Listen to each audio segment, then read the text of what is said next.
Ini bagus nih pertanyaannya, terus terang soroha. Kata orang Arab, sorohah rohah. Gitu. Kata orang, pertanyaan ini, kata orang, ustadz itu keras dalam isi kajian. Pasti banyak yang tidak suka. Bagaimana ustadz menyikapinya? Ya kan kata orang. Sekarang, ini soroha bagus ibu-ibu begini. Sekarang, yang saya sampaikan, itu pendapat saya atau dalil? Dalil kan? Ini dalilnya Quran, dalil hadis. Yang kita bawanya antum hitung aja berapa dalil itu. Puluhan dalil dari kita ngaji kemarin sampai sekarang. Puluhan dalil. Quran, hadis. Cuma karena orang ngajinya nggak pernah pakai dalil, begitu dengar dalil, merah telinganya. Itu masalahnya. Wah, saya kena nih. Saya kena nih. Akhirnya keras ustadznya.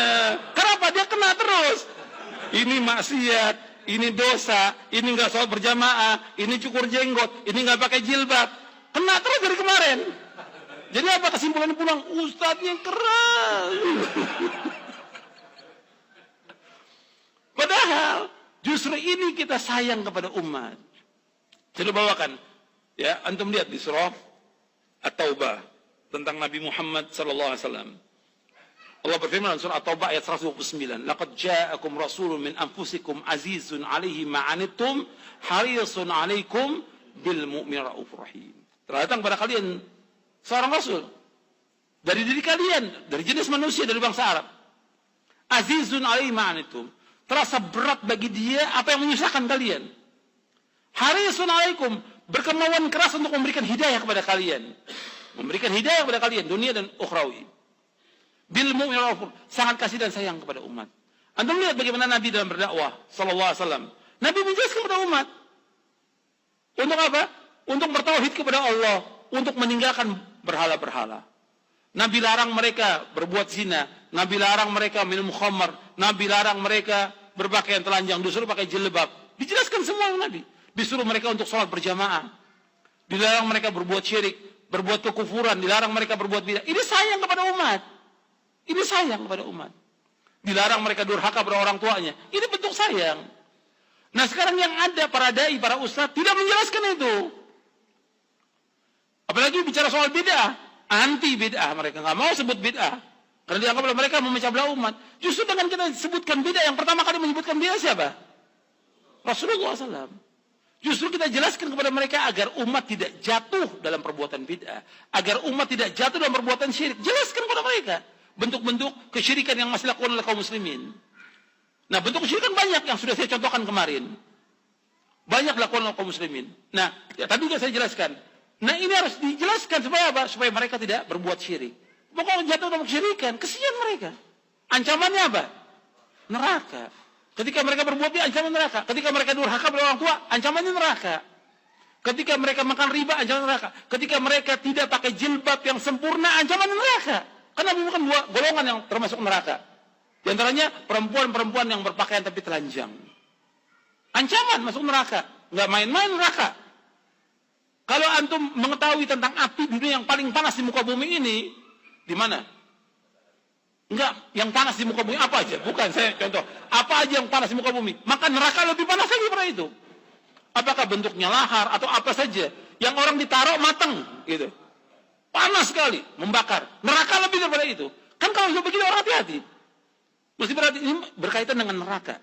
Maka masalahnya kan Nabi kalau berkaitan dengan surga dan neraka, azim, masalah yang besar, bukan masalah kecil. Maka kita harus jelaskan kepada umat, yang hak itu hak, yang batil itu batil. Kenapa? Bentuk sayang kepada umat. Nah sekarang banyak ustaz-ustaz yang tidak menjelaskan, dibiarkan. Nah ketika dibiarkan, ya yang penting orang senang, pendengarnya senang, yang penting ibu-ibu senang. Ini namanya restoran makanan. Nah, dicicipi enak, enggak enak udah cari restoran yang lain. Ini dakwah nggak bisa seperti makanan. Dakwah yang hak harus katakan hak, yang batil. Kalau dia menyembunyikan si ustaz, berat ancamannya. Allah sebutkan dalam surah Al-Baqarah ayat 159. Allah berat ancamannya bagi orang-orang menyembunyikan ilmu. Nggak dijelaskan kepada umat yang hak itu hak, yang batil itu batil. Dan itu yang banyak terjadi. Gitu.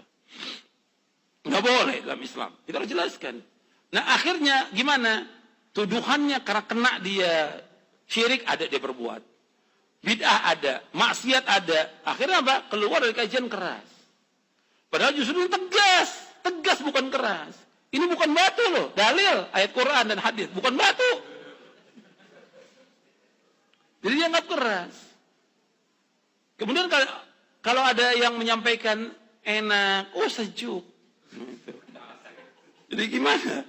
Gimana ukuran dakwah itu gimana? Kok dinilai oleh orang awam? Yang bisa nilai dakwah itu benar dan tidak, ya para dai, para ustadz. Dakwahnya benar, bukan orang awam. Kalau makanan, kue, ya serahkan pada ibu-ibu enak dan tidaknya. Tapi kalau dakwah, ustadz yang bisa nilai. Sama aja dokter, yang nilai dokter itu baik dan tidak, dokter juga. Insinyur bagus atau tidak, insinyur yang menilai.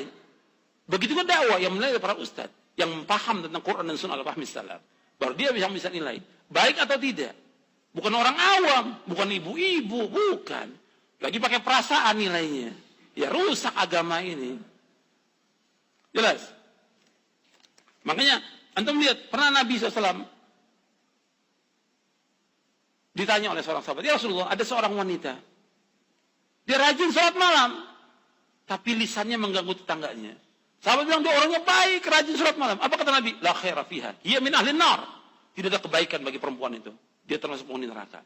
Apa ini keras Nabi sabdakan begini? Nabi menjelaskan dengan benar. Karena apa? Dia tidak termasuk orang yang beriman karena mengganggu tetangganya. Karena masalah tetangga ini masalah iman. Orang mengganggu tetangga nggak beriman kata Rasulullah SAW. Artinya bukan berarti dia keluar dari Islam, tidak. Kurang imannya dia. Meskipun dia sholat malam, tapi Nabi mengatakan dia masuk neraka. Dengan sebab mengganggu tetangganya. Kan kata Nabi, "Man kana yu'minu billahi wal yawmil akhir fala yu'dhi jarahu." Barang saya beriman kepada Allah, jangan dia mengganggu tetangganya. Ini mengganggu tetangganya. Dibicarakan, digibahi, difitnah. Ya masuk neraka dengan sebab itu. Ini Nabi ketika bersabda seperti ini, apakah keras atau tidak? Tidak. Gitu. Karena Nabi menyatakan kebenaran kepada umat. Apa kita bilang, kok keras benar ya orang tahajud dibilang masuk neraka? Ya enggak. Kebenaran yang disampaikan, sayang kepada umatnya. Supaya umatnya tidak mengganggu tetangga. Jelas Bu ya?